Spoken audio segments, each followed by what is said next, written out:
Halo teman-teman trader investor, selamat datang di channel cuan-cuan saham di video request analisa saham. Jadi kebetulan karena ini baru weekend Sabtu ya, tanggal 28 Juni 2025. Terus yang minta request analisa itu cukup banyak di komen-komen YouTube ya.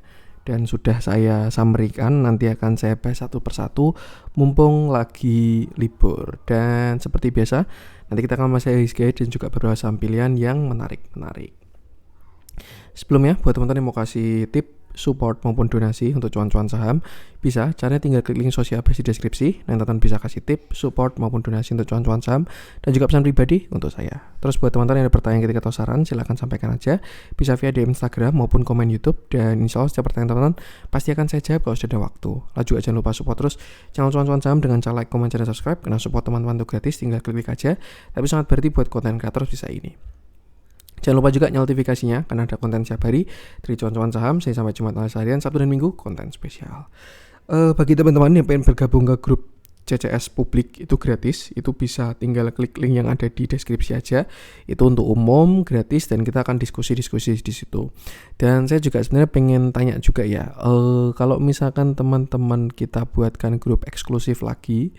Jadi yang gratis itu juga buat diskusi. Nanti untuk yang eksklusif coba saya konsepkan untuk ada stock pick, watchlist, saham pilihan, terus nanti juga akan ada live Zoom meeting bareng dan lain sebagainya.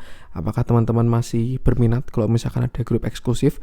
Kalau misalkan masih oke, mungkin bisa komen-komen ya. Nanti akan saya siapkan konsepnya yang baru karena ya jujur saya juga lama kangen juga nggak pegang grup eksklusif ya. Nanti coba kita konsepkan juga.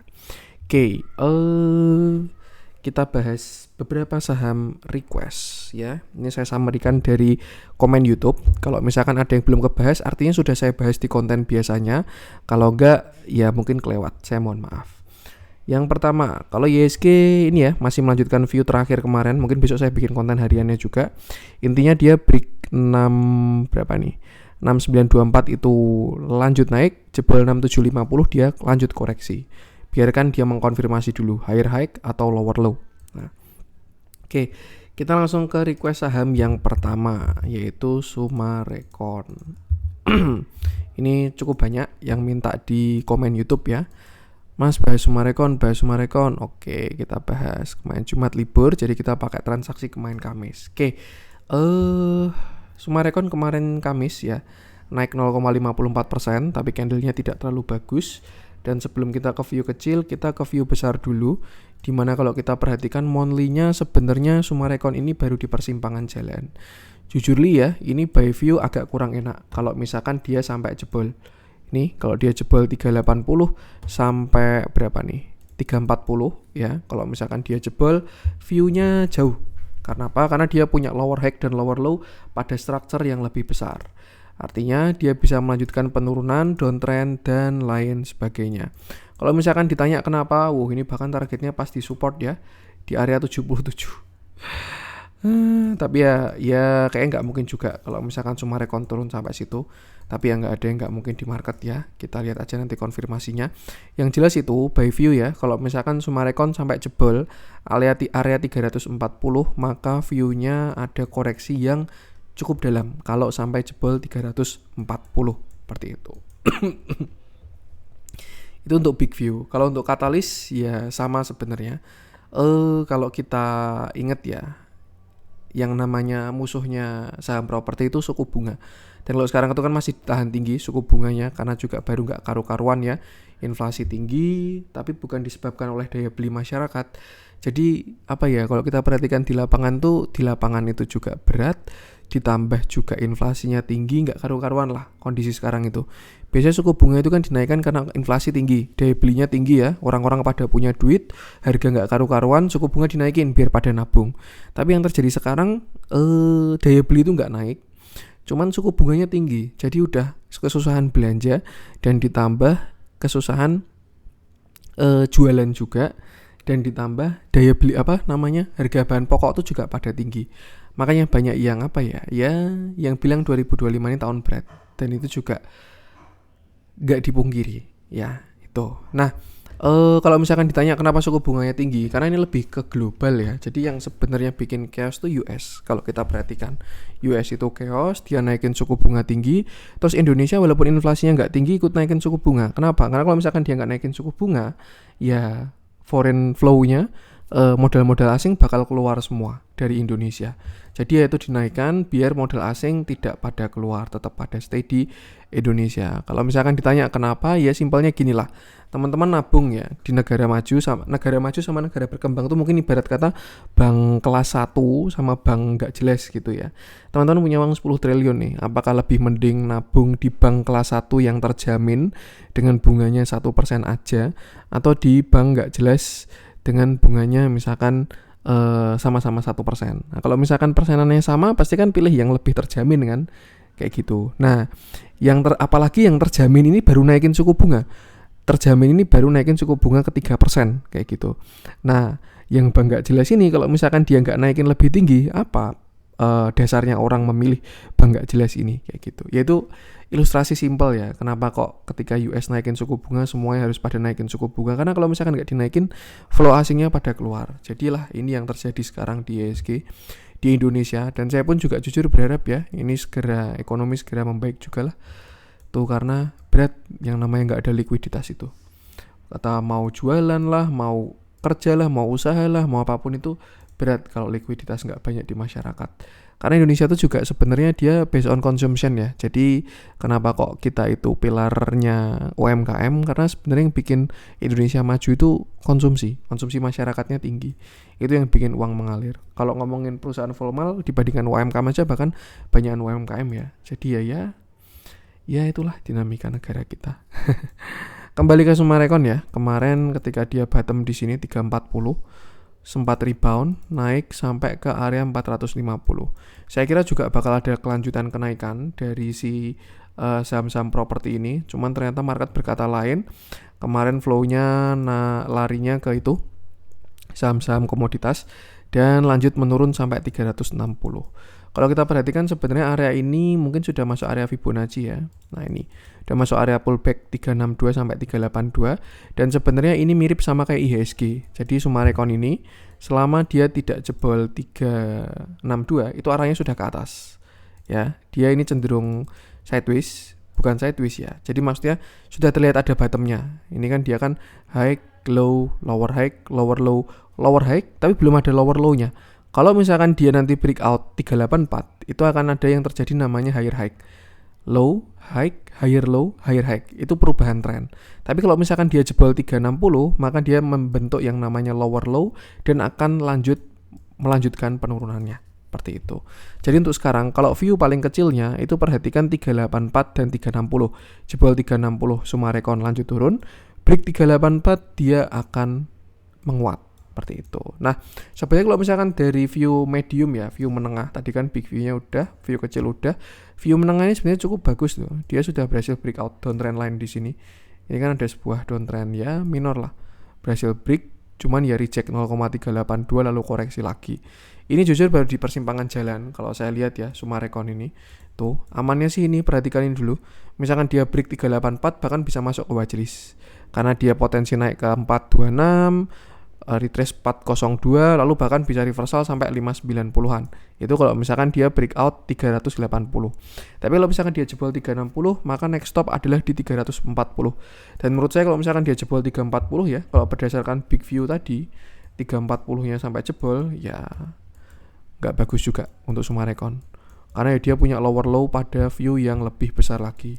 Nih, kalau kita misalkan bikin downtrend channel ya di sini. Misalkan kayak gini.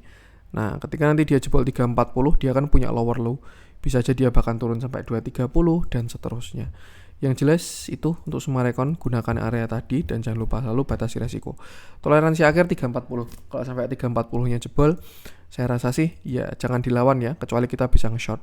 Ikuti trennya, cari saham-saham yang uptrend aja. Kalau dari transaksi ya, kemarin Kamis juga tidak terlalu oke distribusinya. Moving average juga agak kurang enak. Dan kalau kita perhatikan distribusinya pun cukup konsisten dari Sumarekon ini. Tuh, jadi ya dia dari semua view tidak ada yang mendukung ya, teknikal maupun bandarmologi. Jadi ya nggak kaget kalau harga sahamnya seperti ini. Itu sih sesuaikan dengan plan masing-masing aja, seperti itu. Kalau mungkin kita lihat 1 bulan ke belakang ya, dari flow-nya masih cenderung akumulasi nih, tapi ya sellernya lebih kecil, jadi ya bias juga. Itu sih. Dan kalau saya pribadi lebih ngikuti price action. Misalkan jebol 360, siap-siap ke 340, tapi kalau udah jebol 340 sudah nggak ada toleransi lagi. Itu kalau menurut saya pribadi ya. Keputusan kembali ke teman-teman masing-masing. Kita lanjut, kita bahas Pegas. Ini juga ada yang request Pegas sama Elsa. Jadi kita coba bahas.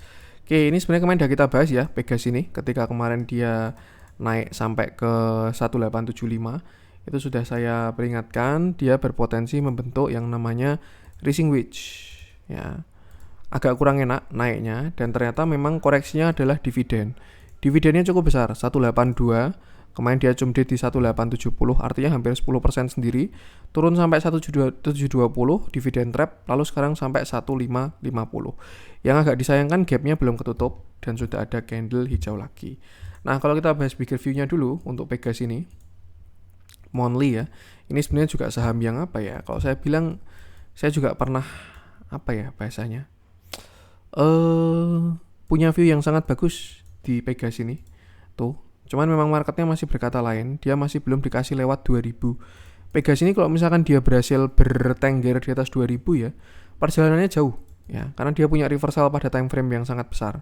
1, 2, 3. Bisa ascending maupun cup and handle di sini ya. Nih. Bahkan turun sampai lagi ini pun bisa juga. Yang jelas itu, Pegas kalau misalkan di atas 2000, dia jadi saham uptrend lagi karena dia reversal, targetnya jauh. Bisa ke 2600, bahkan 3000, bahkan mungkin ke all time high, bisa juga. Secara fundamental juga menurut saya mendukung Pegas ini. Ya, pernah saya cek-cek ya. Cuman memang ya fundamental itu tidak secara langsung menggerakkan harga. Yang menggerakkan harga jelas supply demand. Seperti itu. Jadi ya perlu paham korelasinya. Nah, itu kata kuncinya 2000 untuk Pegas. Kalau bertengger di atas 2000 harusnya perjalanan jauh. Nah, kalau ke view kecil kita perhatikan dia uji berkali-kali ya 2000 ini. 1900 sampai 2000, di sini kena reject dalam, di sini kena masih reject dalam lagi, di sini kena. Ini kita lihat nanti rejectnya kira-kira sampai mana. Kalau kita perhatikan juga rejectnya sudah semakin lemah. Artinya apa? Artinya sellernya semakin menurun ya. Di sini dia reject sampai 900. Di sini dia reject sampai 1060. Mungkin di sini bisa aja rejectnya sampai 1200, terus habis itu 1400, artinya tekanan sellernya mulai habis. Dan akhirnya dia breakout area 2000. Cuman untuk sekarang ya area 2000 ini masih menjadi resisten dari si Pegas. Itu kalau untuk big view-nya. Nah, kalau untuk view kecil, ini kalau kita perhatikan sebenarnya Pegas ini ada konsolidasi di sini ya. Nih, dia sideways cukup panjang nih. Walaupun agak offside, cuman dia punya area konsolidasi. Itu range dari 1400 sampai 1700-an. Ya, naik turun same high same low dan lain sebagainya. Kemarin pun juga kelihatan di 1700, baru sekarang turun sampai 1500 lagi. Dan ya, kalau misalkan nggak ada rebound, bahkan sebenarnya Pegas ini turun sampai 1400-an ini masih nggak jelek. Ya, as simple as dia menuju ke area supportnya, seperti itu. Tapi kalau misalkan jebol 1400, Pegas baru kurang bagus, seperti itu. Kalau dilihat dari flow-nya sih juga masih belum terlalu konsisten ya untuk Pegas ini. Tuh, dan ya saham belum uptrend, kalau misalkan mau entry, mending entry di bawah. Jangan kejar di atas, seperti itu. Untuk support sekarang ini 1500-an lah. 1490 sampai 1520 itu di area gap. Tapi kalau masih jebol lagi, nextnya di 1400. Yang nggak enak adalah kalau misalkan 1400-nya jebol, karena artinya ya dia keluar dari area konsolidasinya, nggak breakout, malah breakdown.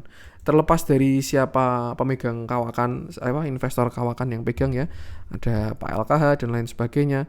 Cuman ya time frame-nya beda-beda. Mungkin beliau pegang ratusan miliar di Pegas, udah nyantai-nyantai ya pegang dari dividen. Tapi kalau misalkan kita cashnya 100 juta, itu belinya 100 juta, nggak ada biaya hidup dan lain sebagainya, itu kan pasti beda. Jadi ya sesuaikan dengan time frame masing-masing, seperti itu. Summary-nya untuk resistnya itu di 2000. Kalau dia break 2000 baru Pegas akan bagus ya. Bertengger di atas 2000 itu perjalanan jauh lah Pegas. Cuma untuk sekarang support terdekat di 1500-an sampai 1490, baru terakhir di 1400. Ya, kalau jebol yang 1400, saya rasa mending exit dulu karena dia bisa koreksi cukup dalam. Seperti itu. Kalau kita lihat transaksinya juga agak kurang oke ya, walaupun sempat ada akumulasi tuh, dan terakhir kemarin pun juga cenderung distribusi, artinya nggak konsisten ini untuk si Pegas ini. Kalau kita lihat dari awal bulan cenderung distribusi juga. Jadi ya itu batasi resiko aja, gunakan area tadi. Kita lanjutkan Elsa. Ini kayaknya perlu saya percepat untuk bahasnya ya, karena banyak yang di request. Gak apa-apa, pung kosong. Oke, Elsa saham minyak kemarin sempat moncer ya. Setelah dividen, bottom di 440, ikut harga minyak naik, dia naik sampai 530. Tapi sayang banget belum dikasih breakout. Karena sebenarnya kalau misalkan Elsa ini breakout kemarin 530 ya, perjalanannya jauh. Ya, tuh. Dia bahkan punya inverted head and shoulder dan lain sebagainya. Yang jelas kalau dia break 530, 550 lah. 550 dia berhasil breakout, perjalanannya jauh Elsa. Tapi kemarin minyak putar balik, perang yang nggak jadi, akhirnya sekarang turun sampai 446. Nah, untuk saat ini kita lihat view besarnya dulu. Nih, dia reject 2 kali ya, dan ini area yang di respect cukup kuat 550 ini. Berkali-kali dia reject. Di sini reject 1 kali, reject 2 kali, reject 3 kali, reject 4 kali. Dan ya, kalau misalkan dia mau bikin inverted head and shoulder bahkan bisa turun sampai 200-an. Cuman ya nggak ada yang tahu juga ya. Tuh. Untuk sekarang kelihatan jelas kalau area support kuatnya sekarang di sini ya, itu 400. Baru akhirnya toleransi akhir tuh di sini. 380 ini. Kenapa 380? Karena kalau kita perhatikan dia punya same high. Artinya ya kalau mau masuk ke fase sideways dia bisa sampai same low-nya di 370-an ini. Nih. Ini kan dia same high, low, same high. Nah, kalau misalkan dia mau sideways bisa ke same low. Turun sampai sini. 370-an. Dan kalau misalkan dia jebol yang area 360 ini, baru dia jadi downtrend, reversal karena dia punya double top. Top 1, top 2. Seperti itu. Jadi ya untuk saat ini area toleransi terakhir adalah area sini 360 ya. Cuman sebelum menuju ke sana ini juga ada area support juga. Jadi memang ya seperti itu ya, multiple time frame. Di time frame manapun kita bisa lihat strukturnya dan pasti beda-beda. Makanya yang selalu diperhatikan adalah sesuaikan dengan time frame masing-masing. Ada yang invest, ada yang trading, bahkan sekali candle keluar pun juga bisa juga dan lain sebagainya. Untuk sekarang Elsa ini supportnya di 440 ya. Selama nggak jebol 440 ini masih ada toleransi, tapi kalau misalkan dia jebol 440 ada double top. Nextnya kalau misalkan jebol 440 itu ada di sekitar 360 ya. Tapi kalau misalkan dia nggak jebol 440 bisa aja dia rebound ke same high-nya lagi. Karena ini cenderung ke sideways ya. Kalau Elsa view kecilnya same high, low, same high, siapa tahu same low atau bahkan lower low nggak ada yang tahu. Area kunciannya tuh 440. Sedangkan untuk resistnya di 550. Break 550 itu juga baru bagus. Jebol 440, nextnya di 360. Seperti itu. Kalau kita lihat transaksinya kemarin cenderung netral ya untuk hari terakhir kemarin. Kalau kita track ke belakang, akumulasinya sebenarnya masih bagus. Ya, ikuti price actionnya aja. Dan jangan lupa selalu batasi resiko. Itu untuk Elsa, saya pengen bahas auto. Ada yang minta juga analisanya untuk auto. Ini juga salah satu saham apa ya? Saham fundamental bagus lah auto ini. Dulu zaman Covid dia bottom banget, sekarang udah di 2000-an. Ya, semua zaman Covid bottom banget sih. Oke, ini saham auto ya. Ini view terakhir dan dia sebenarnya sudah hit targetnya. Tuh, di mana auto punya downtrend line, sudah berhasil di breakout dan naik sampai ke area pullback 3100, Fibo 0,786. Dan dia reject, turun kemarin sampai di 1700 dan membentuk sebuah lower high, high, low, lower high, same low, lower high. Nah, apakah akan same low maupun lower low tidak ada yang tahu. Untuk bigger view ini juga sahamnya dia punya all time high ya, jadi ya agak kurang enak ini di tengah jalan. Dan kalau kita ke view yang lebih kecil, misalkan ini 1 minggu ya, nih kelihatan jelas kalau supportnya itu ada di area sini. Nih, area 1800 ya. Ini juga mirip-mirip kayak tadi ya. Kalau 1800-nya jebol tidak ada toleransi ya. Bahkan dia bisa turun sampai ke sini sekitar 1200-an. Ini support selanjutnya ya. Kalau misalkan 1800-nya jebol karena dia punya descending triangle 1 2 3 kalau sampai 1800 jebol. Tapi selama 1800 enggak jebol masih oke sih. Tuh. Itu untuk toleransi terdekatnya. Nah, untuk view yang lebih kecil, kalau misalkan kita lari ke daily ya, kemarin dia bottom di 1800, naik sampai 2200, lalu koreksi sampai 1950. Ini bisa aja juga dia mau bikin higher low ya. Nih, habis reject 0,618. Dan kalau misalkan dia menguat, maka ini adalah beberapa resist dari auto ya. 2050, terus habis itu 2130, 2180, 2250, baru 2380 seperti itu. Yang perlu diperhatikan kalau teman-teman time frame-nya besar ya 1800, itu toleransi akhir. Kalau misalkan jebol 1800 agak kurang bagus dari si auto ini. Tapi sebelum 1800 di sini ada support sekitar 1950, bisa digunakan untuk time frame pendeknya. Seperti itu. Kalau misalkan besok dia dikasih breakout 2100, maka besar potensinya dia nutup gap 2200. Dan kalau lewat yang 2240 baru cakep karena dia punya higher low dan juga higher high. Low, high, higher low, higher high. Jadi untuk sekarang perhatikan kalau view paling kecilnya ya, ini 1950 sebagai support dan 2200 sebagai resisten. Break atas dia cakep, jebol bawah dia akan uji 1800 lagi. Kalau kita lihat transaksinya juga tidak konsisten akumulasinya. Jadi ya lebih ke price action aja. Gunakan area tadi, jangan lupa selalu batasi resiko. Kita lanjut coba cek Arto. Jujur ini Arto kemarin Kamis ini masuk salah satu watchlist saya juga. Arto ini entah kenapa muncul di screeningan, dan mungkin apakah dia sudah capek koreksinya, bisa juga ya. Ini kemarin setupnya entry di 1660-an ke bawah, stop lossnya di 1565. Targetnya sih sini 2140-an, lumayan risk rewardnya 1:5. Dan ya kita bahas Arto, saham fenomenal tahun 2021. 2021 tuh good old days ya teman-teman ya. Angkatan Covid. Saya jujur masuk market tuh 2019, jadi langsung digembleng Covid itu minus 60% apa ya. Apalagi juga waktu itu belum punya ilmunya. Tahun 2019 masuk market, akhir 2019 lagi. Terus masukin duit, 2020 Covid crash itu portofolio saya turun 60%. Masih ingat tuh waktu itu saya belinya tuh saham Unilever, ITMG sama LPPF tahun itu. Alhamdulillah Unilevernya recover duluan, terus ITMG-nya juga recover, juga ada dividen. LPPF-nya pun juga recover dan ada dividen. Satu hal yang saya pelajari waktu itu adalah duitnya dingin. Jadi walaupun dibawa turun 60% ya nggak ada masalah. Saya juga masih ada putaran yang lain waktu itu ya.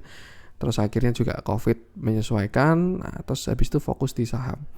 Seperti itu ya, itu sedikit cerita dari saya lah. Arto ini kemarin puncaknya di 17.000 dan sekarang udah di 1.600. Itu turun 90% ya. Saya nggak tahu kalau masih ada yang nyangkut di atas bakalan seperti apa. Kalau kita lihat bigger view-nya dulu, saya pengen lihat divergence-nya, siapa tahu ada ya. Misalkan kita pakai monthly, weekly dulu deh. Nah, ini harga ke bawah, sedangkan indikatornya cenderung ke atas. Artinya sudah semakin melemah penurunannya ini. Ya jelas ya, dari sekian belas ribu sekarang tinggal 1.600. Turun sampai kemarin di 1230 dan sekarang terlihat ada rebound. Nah, ini ya. Nih, dia punya downtrend channel, low, lower high, ini juga respect, lower low, dan terlihat dia rebound. Malah kalau misalkan kita ngikut dari downtrend channel ini, artinya kalau dia mau swing high, ada potensi dia bisa naik sampai ke sini, menyentuh downtrend lainnya. Apakah possible? Possible, semua bisa terjadi di market. Cuman yang perlu kita perhatikan ya, ini saham udah nggak terlalu bagus trennya. Jadi ya mungkin lebih ke trading aja, jangan sampai swing bahkan investasi ya. Walaupun kalau kita perhatikan sebenarnya fundamentalnya cukup recover juga. Entah kenapa saya pengen bikin segmen fundamental ya. Siapa tahu kita bisa bedah-bedah saham. Nanti kita coba cek beberapa saham yang bisa kita bedah ya. Tuh. Dan ini kemarin juga muncul di salah satu screeningan saya, Arto ini. Tapi justru saya pun juga ya itu sih saham digital. Kalau naik ya kenceng, kalau koreksinya juga agak lumayan. Nah, kita bahas ke view kecilnya sekarang, dimana kemarin dia bottom di 1200. Setelah dari 3.200 ke 1.200 itu 50% lebih koreksinya, lalu naik sampai 2070. Terlihat ada pelemahan di mana dia membentuk rising wedge. Di sini ada rising wedge. Dan akhirnya koreksi, breakdown support become resist dan turun sampai 1605. Area tersebut adalah 1605 ya, Fibonacci 0,5 dan terlihat adanya rebound. Seperti itu. Ini simpel sih sebenarnya kalau sekarang. Yang jelas kenapa tadi kalau teman-teman lihat setupnya ya, kenapa stop lossnya di bawah 1565 ini, karena ya selama dia tidak lower low, arahnya Arto sudah ke atas lagi, seperti itu. Dengan resisten terdekat di sini 1830, baru setelah itu di 2070. Kalau break yang 2070 baru cakep banget, maka targetnya bisa ke bigger view-nya tadi ke 2600-an, ke area downtrend lainnya, seperti itu. Tapi ya kalau misalkan besok dia jebol 1585, artinya masih melanjutkan penurunan dan disitulah stop loss digunakan, seperti itu. Untuk view lain dia juga mulai melemah ya, ini mulai menyamping koreksinya dan bahkan mulai keluar juga. Dan ya mungkin target terdekat di 1800-an. Tadi untuk view Arto, kesimpulannya untuk view besarnya tadi sudah downtrend channel tuh ya. Dan kalau breakout di 2100 bisa ke swing high-nya. Tapi untuk view kecil sini, batasi resiko di 1500-an ini dengan resistnya terdekat di 1835, baru next-nya ada di 2100. Kalau saya bilang kalau dia break yang 2100 baru bakalan cakep ya, jauh targetnya kalau break 2100. Tapi ya sesuaikan aja dengan plan dan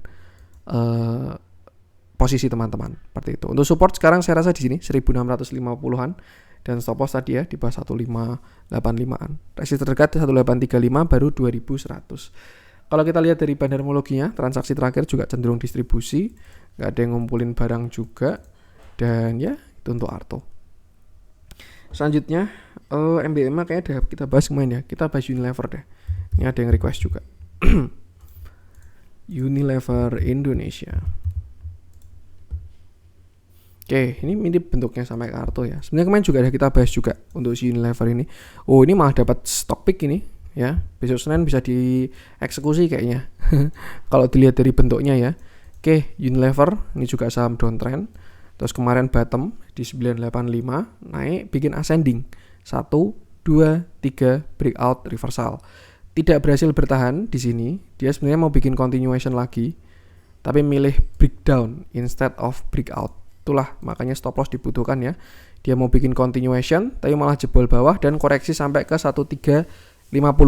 Kalau kita perhatikan cukup menarik, karena di sini sebelumnya resist, breakout jadi support ya. Udah valid berarti 1360 ini jadi support ya, area 1300-an ini. Dan ya planningnya juga langsung muncul. Kalau misalkan teman-teman pengen eksekusi ya, tinggal pasang stop loss aja di bawah supportnya ini. Low-nya di 1300, stop loss-nya di bawah 1300. Dengan target, nah asumsi dia mulai reversal, maka dia bisa membentuk higher high. Artinya di atasnya 1840. Entah nutup gap di sini 2200 dan seterusnya, tidak ada yang tahu. Yang jelas by view kecil ini Unilever ada setup yang bagus. Bahkan kalau misalkan kita agak telaah ya, ini kayak dia mau bikin continuation di sini. Mungkin kelihatannya di time frame kecil, cuman ini saya melihat continuation lah ini. Tuh, dengan target kenaikan di sini 1650. Jadi itu untuk sekarang supportnya ada di 1425, nextnya 1370, baru terakhir di 1300. Itu support Unilever. Sedangkan breakoutnya di 1470 dan resist terdekat di 1600. Kalau break 1600, nextnya 1800 sekian, baru kalau break 1800 dia ada reversal pada time frame yang lebih besar. Low, high, higher low, higher high. Itu kalau breakout yang 1850. Nah, kalau kita lihat bigger view-nya, tadi view kecilnya sudah ya. Ini juga saham downtrend yang mana sudah reversal dari cukup lama. Kalau kita perhatikan reversalnya Unilever tuh di sini. Ya. Ini tahun 2020 kemarin lah. Dia breakdown yang sebelumnya uptrend, higher low, higher high, higher low, higher high, higher low, higher high, dan seterusnya mulai menyamping. Ini kalau teman-teman perhatikan market structure tuh kayak gini ya.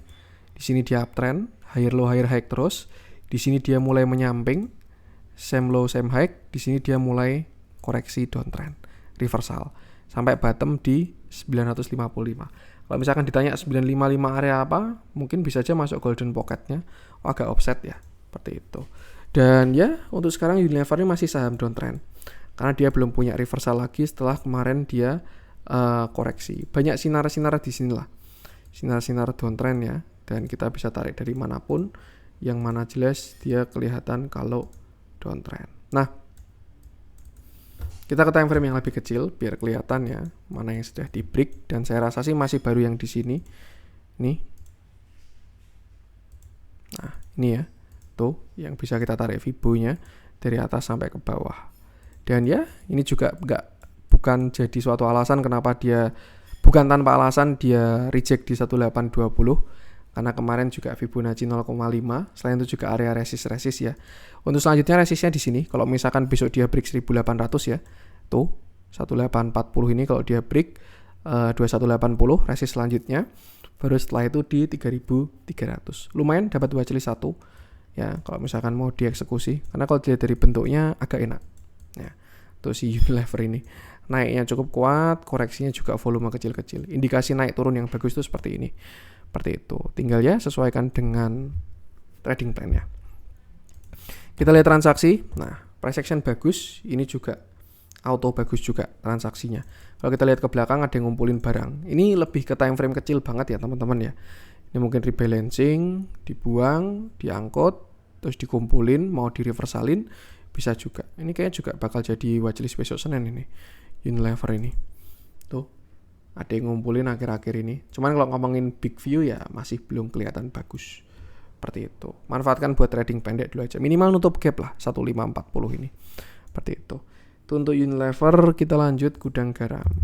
Ini juga salah satu bisnis yang industrinya tertekan terus ya. Ya mau gimana? Pemerintah memang susah kalau misalkan bisnis against pemerintah ya, lawan pemerintah. Pemerintah pun juga punya urgensi lain. Di satu sisi ya harus mempertahankan rokok karena membuka lapangan pekerjaan. Di satu sisi juga kalau itu juga ada kerugiannya buat kesehatan masyarakat. Jadi ya cukup dilema juga. Sebagai perusahaan juga kalau kita perhatikan gudang garam ini udah mulai diversifikasi ya. Dia bikin kemarin jalan tol, terus juga bikin bandara dan lain sebagainya. Ya tipikal pengusaha lah. Kalau misalkan cashnya udah banyak, butuh diversifikasi, larinya biasanya ke properti atau infrastruktur ya. Itu dan ya gudang garam juga sudah melakukan hal itu. Mungkin dia juga karena itu kan salah satu strategi ya. Ketika bisnisnya sunset, nggak didukung pemerintah, udah nggak didukung pemerintah, tambah banyak rokok ilegal dan daya beli juga turun ya. Dia kan kena serangan bertubi-tubi. Gimana caranya survive ya harus berpikir keras juga, diversifikasi ke hal yang lain. Nah, kita bahas gudang garamnya. Ini langsung aja, dia cenderung sideways ya. Nih, same high, same low.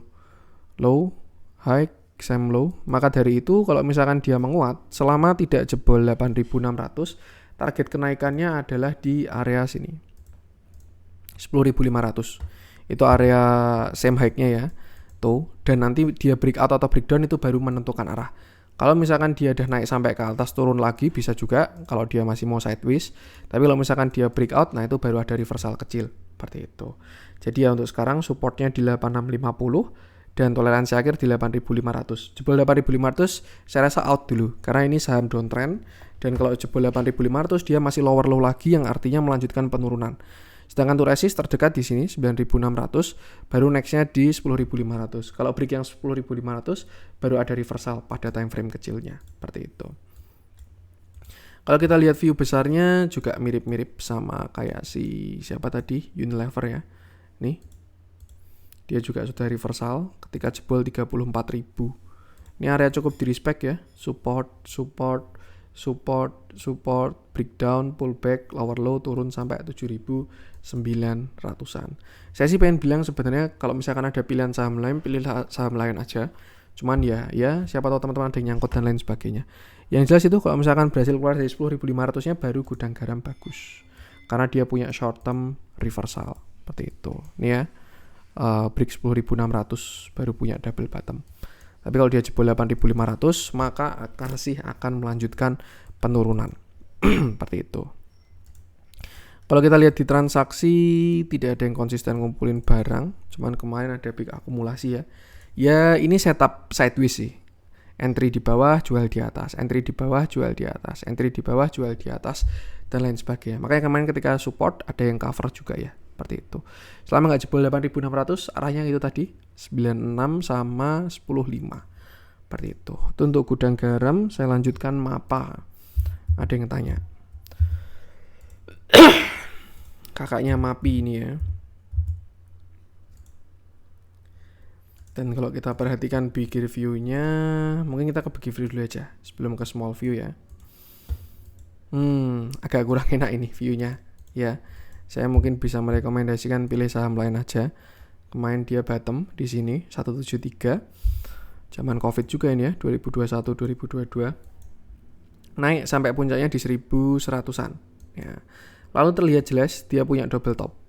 Top 1, top 2, punya neckline dan sudah dijebol. Ya. Dan reject, pullback, lalu ada reject. Ini agak kurang enak ya. Udah valid, resistant become support. Support become resistant.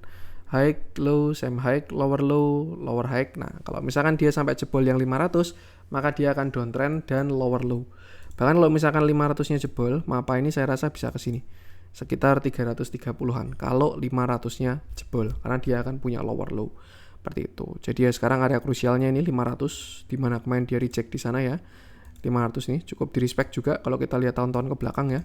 Di sini dia jadi resist, breakout, jadi support, breakdown, ini jadi support lagi di area 500. Selama nggak jebol 500, big view-nya oke, tapi kalau jebol 500 ya dia akan melanjutkan penurunan. Tapi by view dia sudah punya reversal dari uptrend-nya, seperti itu.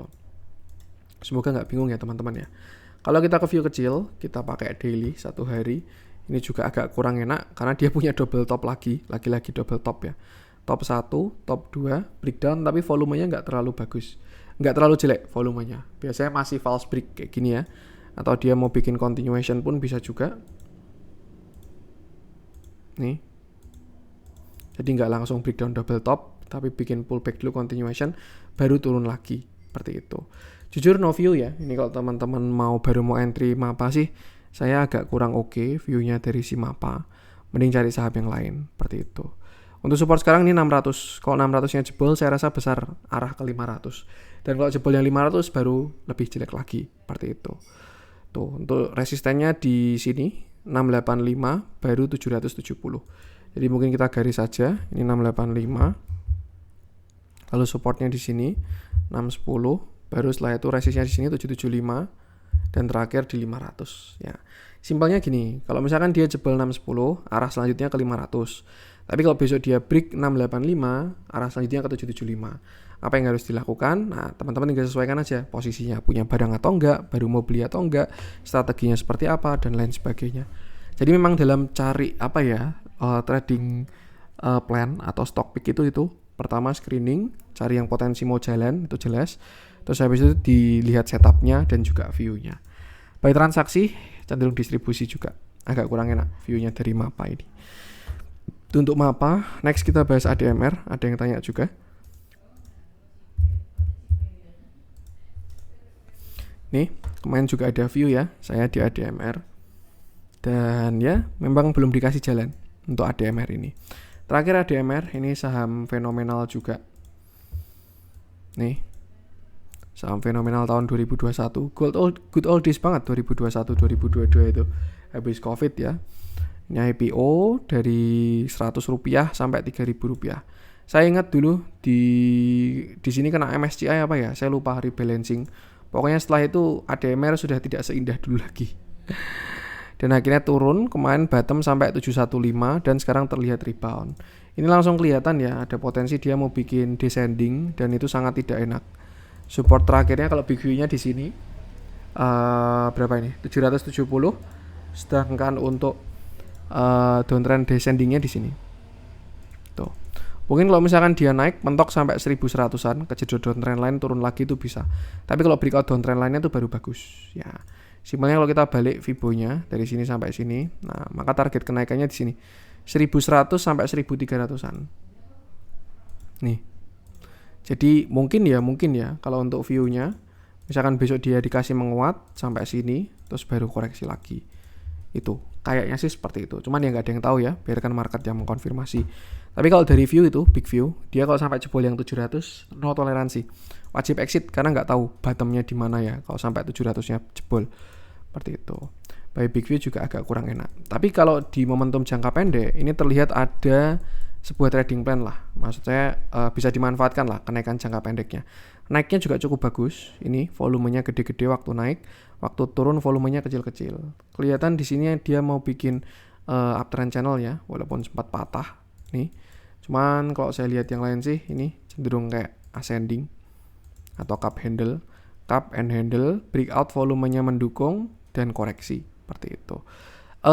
Toleransi akhir mungkin 970. Selama nggak jebol 970 masih oke. Tapi kalau misalkan dia 970-nya jebol, maka juga reversalnya juga gagal. Seperti itu. Jadi ini juga posisi baru disupport. Kalau misalkan teman-teman pengen entry ya, batasi resiko di 970. Selama nggak jebol 970 itu oke, tapi kalau jebol 970, next stopnya ada di area 890. Seperti itu. Untuk resist di 1100, kalau break yang 1100 maka dia higher high. Kenaikan selanjutnya di area 1250-an. Seperti itu. Jadi kesimpulannya ini, support sekarang di 980-an sampai 970, nextnya di 890 dan terakhir di 760. Tadi yang bigger view tadi ya. Sedangkan untuk resist, breakoutnya di 1045, nextnya di 1125, baru setelah itu targetnya di 1200-an. Kalau dari bandarmologinya tidak terlihat ada yang konsisten ngumpulin, jadi agak kurang enak untuk view dari bandarmologi ADMR ini. Gunakan area tadi dan jangan lupa selalu batasi resiko. Nah ini terakhir ya, kita bahas TINS request terakhir.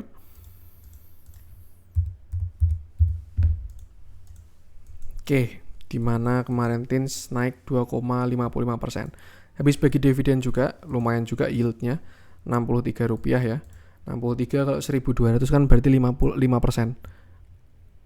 5% ya? Ya itulah kayaknya. Kalau 600 kan 50%, kalau 60 berarti 5%.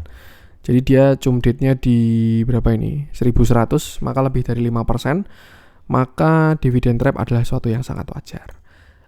Ini juga nggak ngikut Antam zaman dulu 2021. Kalau Antam naik itu Inco sama TINS pasti ngikut, tapi sekarang gamenya udah beda. Nah kalau kita perhatikan TINS ini juga saham yang cenderung nyamping. Cenderung sideways, bahkan dia punya same high dan ini dia juga punya same low tuh, dan sekarang posisi baru di tengah. Agak kurang enak kalau entry-nya di tengah ya. Tuh, dia kemarin juga di sini terlihat gagal breakout dari downtrend lainnya, maka koreksi adalah suatu yang sangat wajar. Ini malah mungkin bisa uji 800 lagi untuk TINS ini ya, karena di sini dia reject lagi, maka dia akan mencari support setelah reject dari resisten. Ke view yang lebih kecil, kita ke weekly nih ya, di sini di mana dia reject, supportnya di sini, reject lagi, dan besar potensinya dia mau uji area support lagi. Kalau kita ke view yang paling kecil di area daily, ini tadi supportnya di area 800 ini ya, tuh area yang masih cukup kuat di 835 sampai 800. Di sini dia support. Kalau jebol baru agak kurang enak 800-nya. Tapi selama nggak jebol 800, view-nya masih oke. Kalau untuk upside belum kelihatan apa-apa juga ya. Ini dia baru rebound kemarin 2,55%. Mungkin bisa pakai inside bar karena dia di dalam candle 25 Juni. Artinya apa? High sama low-nya 25 Juni bisa dijadikan support dan resisten. Nih, kalau misalkan dia break ke atas itu ada penguatan, mungkin nutup gap ke 1100-an. Tapi kalau dia jebol bawah maka dia akan lower low melanjutkan penurunannya. Seperti itu. Saya pribadi kurang suka entry di posisi kayak gini ya. Buy view juga kurang oke. Buy setup juga kurang oke. Lebih baik wait and see dulu. Misalkan dia jebol 975, biarin koreksi lagi. Misalkan dia breakout 1035, nah itu bisa ke 1100-an untuk nutup gap. Seperti itu. Big view-nya agak kurang enak. Kita ke transaksinya, tidak ada yang ngumpulin, bahkan cenderung distribusi. Tapi kemarin terakhir ada akumulasi ya, walaupun tidak terlalu signifikan. Oke, mungkin itu dulu konten kali ini untuk request sahamnya ya. Kalau misalkan teman-teman mau request analisa, boleh juga ketik aja di komen. Nanti kalau misalkan ada waktu saya coba jawab satu persatu. Itu sama saya pengen ya kalau misalkan ada grup lagi, apakah teman-teman bakal grup untuk yang eksklusif ya. Kalau sekarang kan ada grup publik, nanti saya buatkan grup eksklusif. Kalau misalkan teman-teman berminat bisa komen-komen ya. Oke, itu dulu konten kali ini, semoga bermanfaat. Mohon ada kurang dari saya, jangan lupa support terus channel Cuan Saham dengan cara like, comment, dan subscribe. Karena support teman-teman itu gratis tapi sangat berarti buat konten kreator seperti saya ini. Sekian dari saya dan salam cuan.